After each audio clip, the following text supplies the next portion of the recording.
Hi guys, my name is Yuki and welcome to my vlog. Hi guys, welcome to my vlog. Hi guys, welcome to my vlog. Hi guys, welcome to my vlog. Lights, camera, action.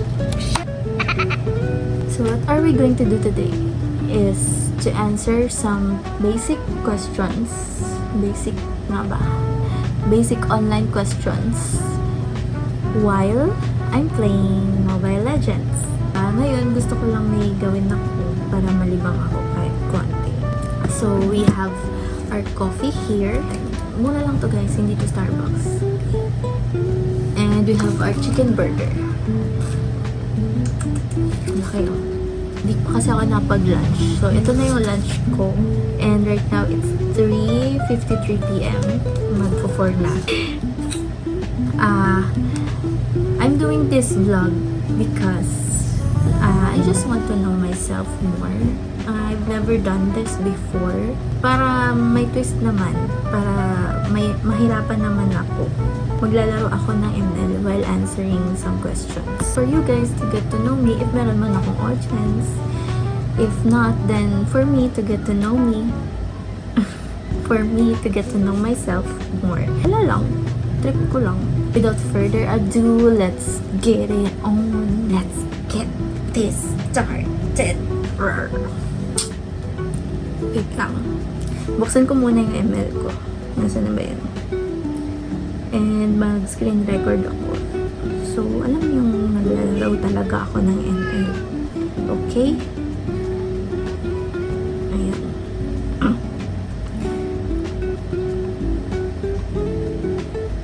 Ang tagal nito. So, nagsistart na ako guys.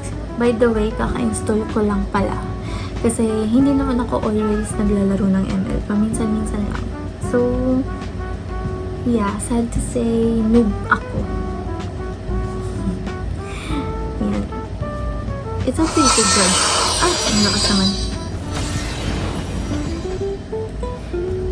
Well, it's fine if you judge me or not. Pero, ganito tayo eh.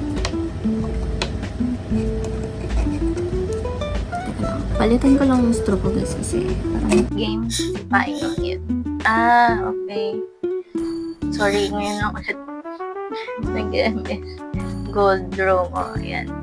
Start game. Yan, wala pa siyang sound kasi kaka-install ko lang. So, first question. What inspired you to start vlogging? Actually, na-inspire ako before nung pandemic time. Nung kung saan umuso talaga yung vlogging. Madami akong vloggers na napapanood. So, napasok sa isip ko na parang, okay, ang ganda ng ginagawa nila, parang masaya sila. Hindi ko pa naisip mag-vlog nun. Pero pumasok siya sa isip ko. Like, binibiro ko nga sa mga barkada ko, vlog kaya tayo. Kasi may time kasi na ang ganda ng moment, tapos gusto mong i-capture, gusto mo din i-share. Pero ako dati kasi mahihain ako. Kahit hanggang ngayon din naman, mahihain ako. Na-inspire ako sa mga vlogger din na nag-start before. Alam ko din na mahihain sila. Kasi syempre, nanonood din ako ng mga vlogs nila. Tapos yun, sa isip ko, kung kaya nila, syempre, kaya ko din. Kasi hindi naman ito para sa fame, hindi naman ito para sa pera. Andun na yun, pero wait lang, magpipik ako guys.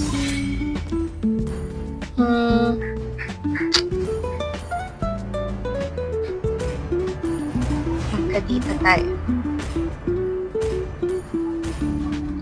So yun nga, hindi naman dahil sa fame, kundi dahil sa dati ko pang gustong gawin, yung i-compile yung mga memories ko, kahit fragments of memories lang sa online, kasi there's something I can look back when I grow old. Yun yung reason bakit ako na-inspire mag-start ng vlogging ngayon. Actually, matagal ko na siyang gustong gawin.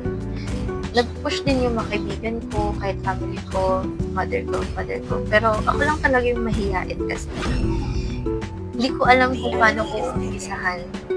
And also, parang nako-conscious ako, guys. Coffee. Next question.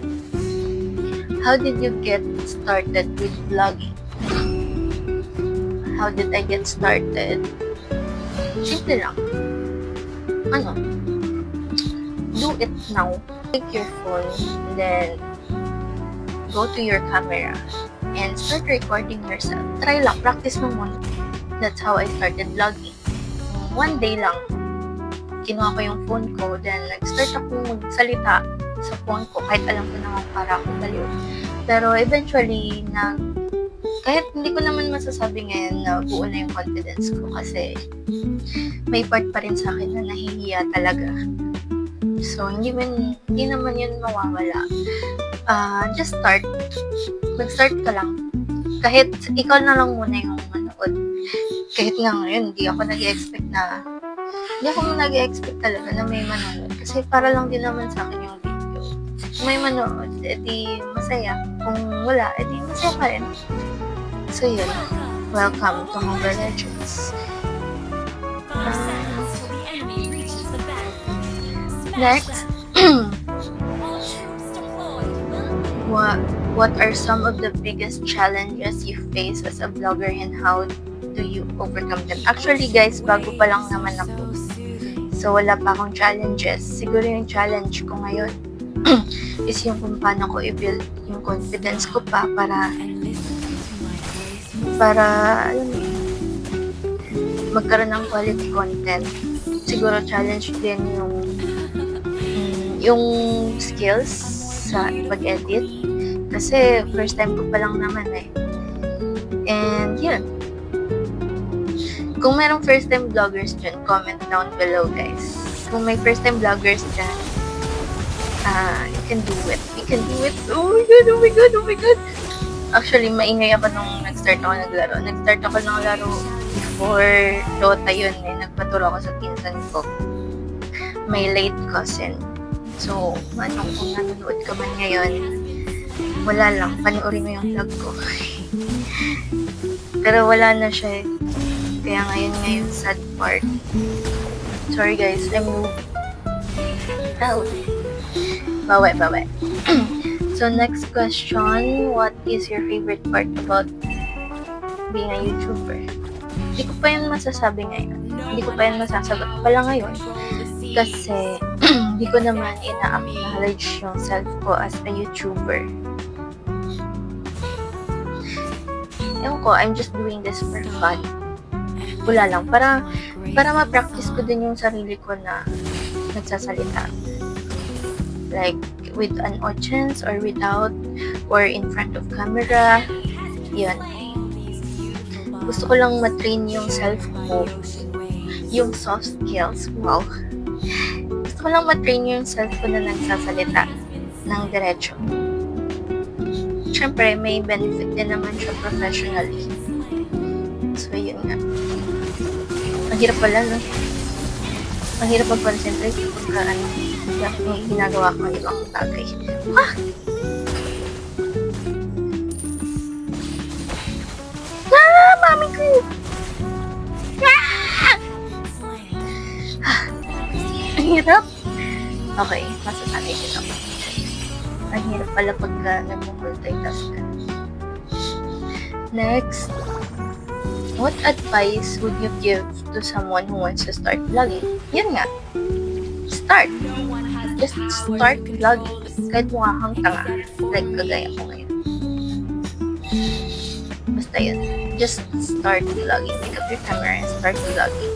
Kahit huwag ka na mag-ayos. Basta magsalita ka lang. Kung gusto mo ng self-development. Like, gusto mo magkaroon ng confidence in front of the camera. If meron ka bang job na kailangan public speaking or whatever, just grab your camera and just talk. Pareho lang siya if you face yourself in the mirror and then you have a positive self-talk.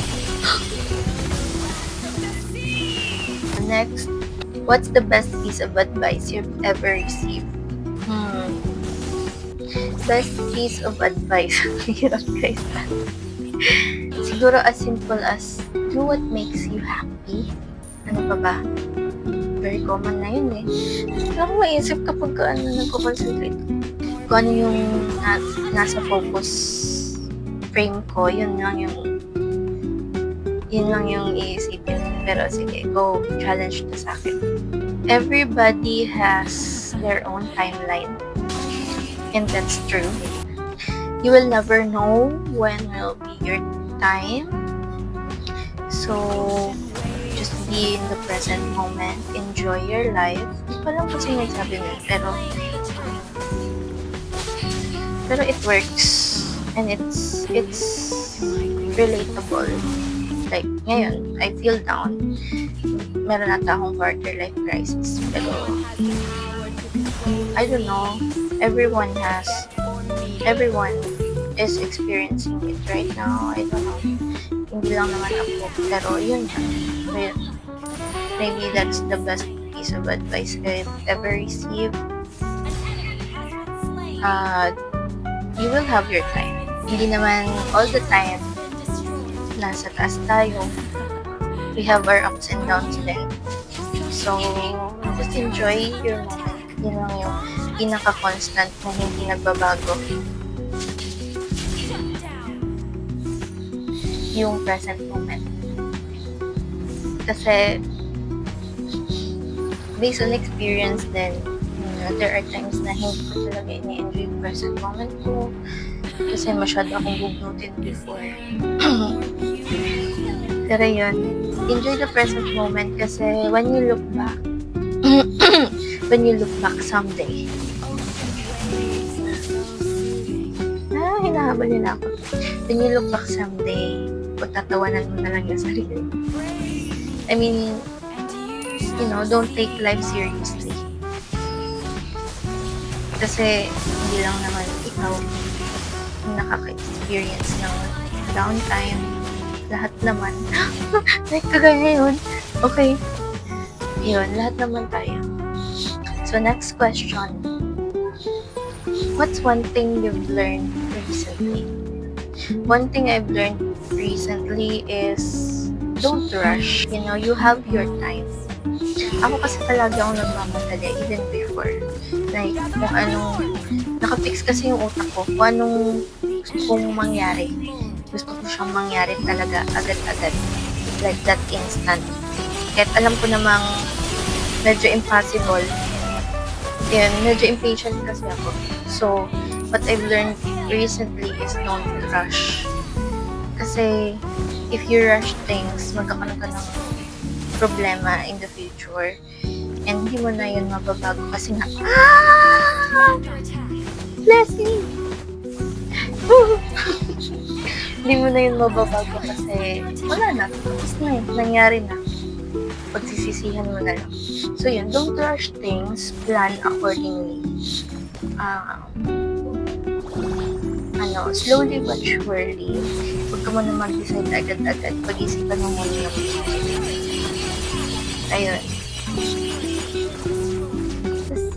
Just be safe.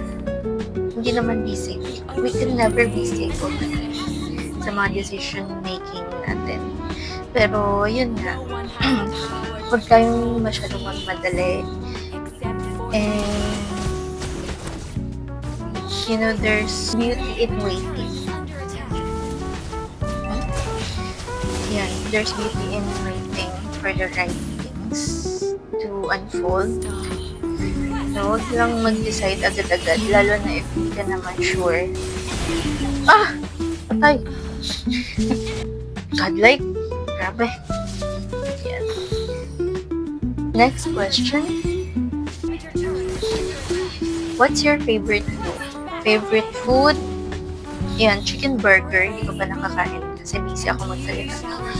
Yan, chicken burger. Fries. Talaga mawawala yung fries. And I'll never get tired of fries. Yung lalo na yung fries na nasaw-saw mo sa sundae. Ano pa? Sa Oreo sundae. Oreo sundae ba yan? Oreo McFlurry. Sorry. Oreo McFlurry yan. Sinasaw-saw yung fries. Tapos, ano ba yung favorite food ko? Hotdog. Gusto ko karne. May dito ako sa karne. Pero iniiwasan ko na guys kasi hindi healthy sa milk. Pero iniiwas-iwasan ko na ngayon kasi hindi na nga healthy. Nararamdaman ko na yung side effects. Ang dami akong favorite food eh. Depende sa mood ko minsan. Do you have any pets? Yes, we have 3 cats. Talo ata kami ah. Bawi next game guys. Sorry. Oh. Star Wars or Star Trek? Hindi ako nanonood ng Star Wars, hindi rin Star Trek, so skip. Favorite pizza topping? Pepperoni. Pepperoni. Tapos, yung creamy spinach. Yan. Next, what languages do you speak or are you learning? Languages do I speak? Siguro yung mother tongue yung mother tongue namin, Hiligaynon at Kinaraya. Hiligaynon is from Iloilo and Kinaraya is from Antique. And Tagalog. Filipino, sorry. Also, English. What I'm learning? I'm not learning currently any languages. What's your favorite book? My favorite book is Ikigai. Meron ako niyan. And wala lang, na-inspire lang ako sa content ng book. So, I know most of you guys, if may mga nanonood man dito na lovers, yun, I know you have read Ikigai din. Kasi medyo popular siya before.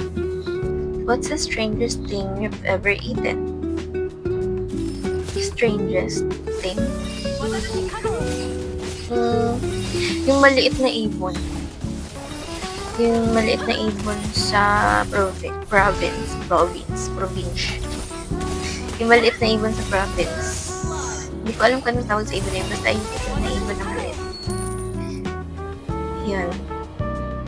Siniserve din siya sa restaurant eh. If you could travel anywhere in the world for free, where would you go? I wanna go to Norway. Or to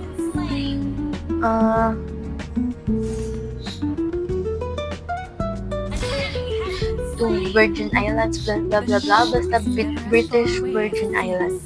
Tama ba? Or somewhere sa Europe na nakikita yung Aurora Borealis or yung Northern Lights kasi pangarap ko yung makita. Nice. Kahit lang. Next.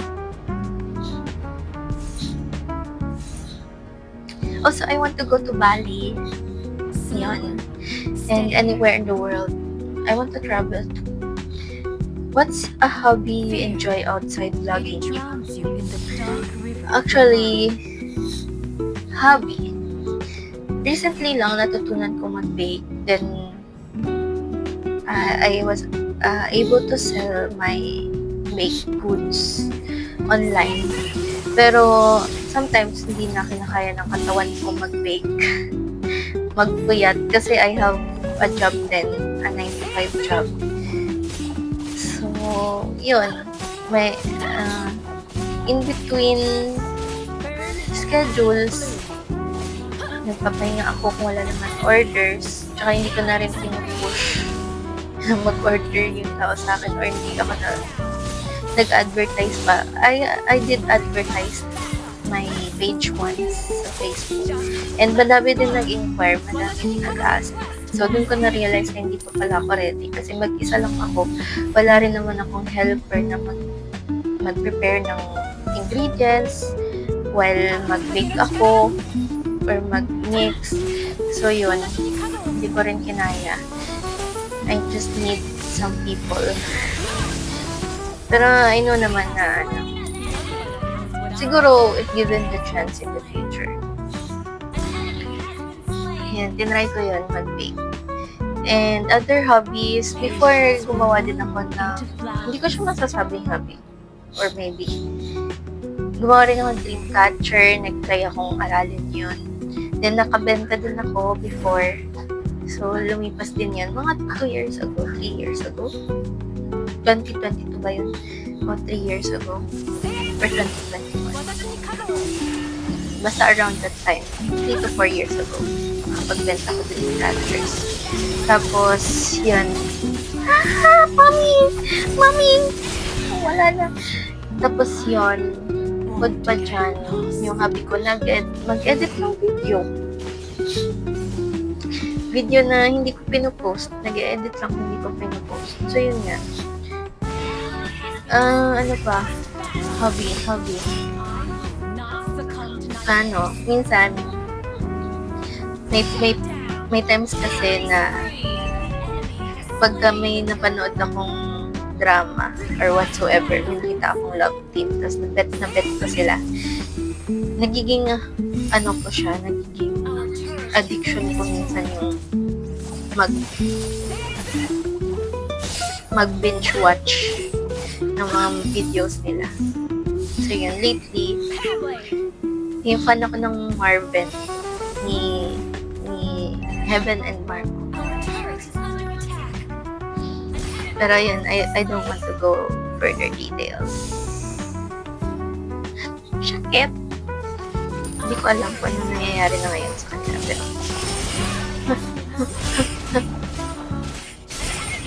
Pero mami man! So yun. Marven all the way. Pero gusto ko yung series na Rain in Hispania. I never thought hindi ko siya napansin before sa Wattpad. Kasi dati nag-try din ako magsulat pero hindi ako natutuloy. Yun talaga lagi. Minsan may ginagawa ko, gusto kong gawin. I mean, nag-excel naman ako at sa Head Start, siguro yun. Pero, mahirap sa akin mag-maintain or maging consistent dun sa ginagawa ko. Hindi ko lang alam bakit, pero yan yung trait ko din minsan na tinatry ko i-practice na ngayon. Kasi pag may goal ako, like, or may something ako na gustong gawin, may project or whatsoever, or hobby, magaling ako talaga pag nag-uumpisa ako. Pero kapag tumatagal, siguro nabu-burn out ako. Kasi masyado akong nag-exert ng effort kahit sa umpisa pa lang. Yun yung gusto kong i-practice. Even ngayon, gusto kong maging consistent sa confidence ko, sa pagsasalita on cam, yun. And, wala. So, yun. Yun lang. Hindi ko pa napapractice yung iba. Siguro next time ng vlog, mag-random pick ako kung sinong hero yung gagamitin ko. Then, ipa-vlog ko. Tingnan natin kung ano mga magiging reaction ko kapag na-frustrate ako. How do you study and how often do you practice your craft? Ako guys, dati sa school, kapag nagsa-study ako, depende sa mood ko din. May times na gusto ko nagka-cramming ako, tapos na-absorb ko agad yung lesson. May times naman na gusto ko in advance. Siguro kung gusto ko yung subject, like science, English, mape, basta may arts, kinalaman yung arts. Kasi mahilig ako sa arts. Smart ako eh. Serious. Yun. Kapag gusto ko yung subject, pag yung ayaw kong subject, hindi ko talaga inaaral. Hindi ko alam bakit. Kaya nga ako, one time, parang halos babagsak na ako eh. Nag-drop nga ako sa sa honor roll eh. Kasi dapat nasa top 10 ako. Tapos, nung nagkaroon na kami ng physics na subject, yun yung pinaka-ayaw ko din ng math. Parang bumaba na ako sa with honors nung nag-graduate ng high school. Pero okay lang. Kasi hindi ko talaga mapapilit yung sarili ko kung ayaw ko talaga. Yun, depende na lang. Kung kailangan ko talaga, yun, napipilit ko naman yung sarili ko. Pero when it comes to study habits, nagsa-study ako in advance. Tapos yun, kung hindi ko feel na mag-study, hindi ko na pinipilit. I mean, bahala na. Bahala na si Bata. Diba? Panalo kami. One thing pala na ma-advise kong effective is yung Pomodoro technique. Hindi ko alam kung most of yun ginagamit ng technique ngayon. Pero, yun. I studied using that and it was very effective. MVP. Especially if nasa wisyo ako. Yun. Wala din sa hulog kasi minsan yung utak ko eh. Pero yun nga. That's how I study. If ayaw ko mag-study, hindi ko pinipilit. Kasi, ayun, paano mo ipapasok sa utak mo yung pinag-aaralan kung ayaw na ng utak? Kung niluluwal na. Pero may times na napipilit mo naman. Depende kung kailangan mo na talaga. Describe one day in your life. What does it look like? For me, during weekdays, siguro i-general ko na lang. Work from morning till afternoon. Then, pag-uwi ng bahay, magbibihis or mag-half bath. Depende kasi may semento ako sometimes. Tapos, magpapahinga, magsa-cellphone, nanonood na naman ng videos ng Marvin, tapos kikiligin, tapos magsasaktan, tapos halo-halo na. Kung ano-ano na lang papanoorin ko, tapos iiyak, tatawa. Yun. Mga 3 hours siguro yun, na ganun ako.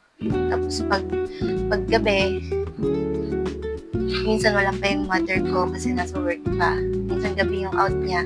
Minsan naman mas maaga pa siya sa akin. Depende sa schedule niya.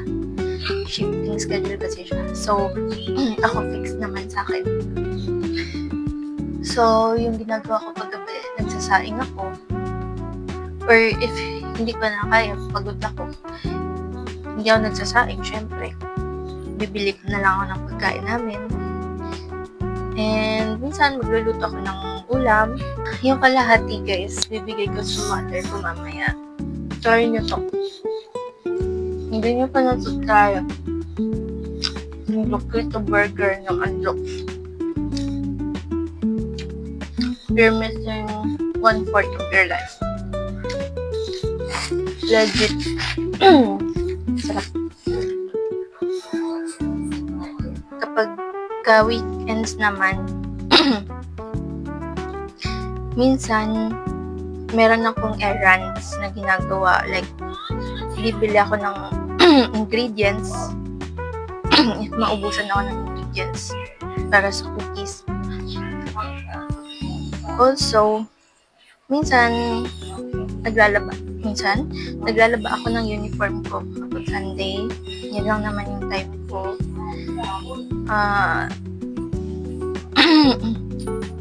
Then, sometimes, kung sobrang pagod talaga ako, matutulog ako buong araw. Actually, hindi natutulog. Mahiga lang. So, yun, kapag wala akong ginagawa, nilalaro ko rin yung pusa namin. Wala, inaasar ko lang. If you could collaborate with any YouTuber, who would it be and why? Sino gusto ko i-collaborate?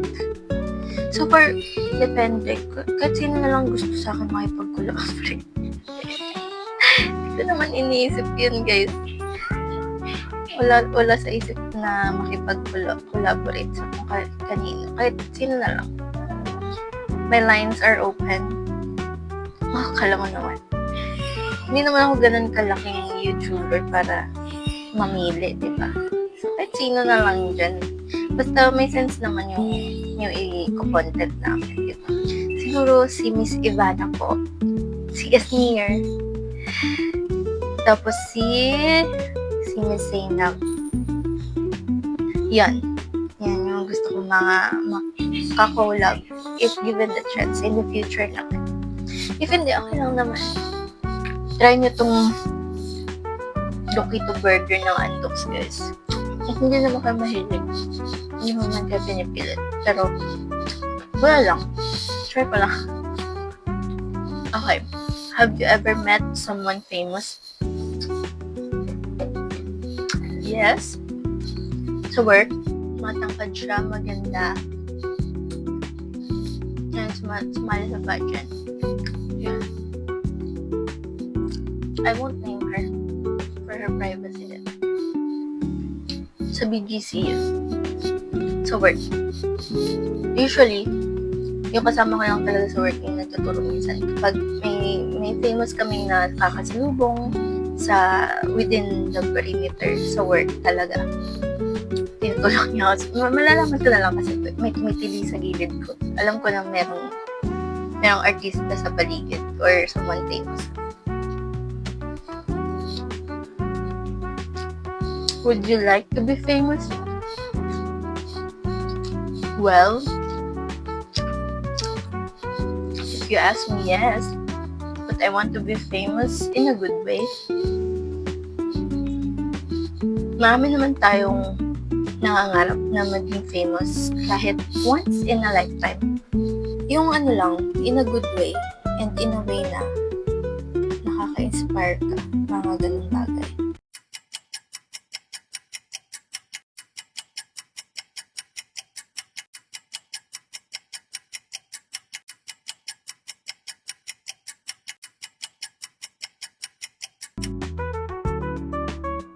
It was at this moment that he knew.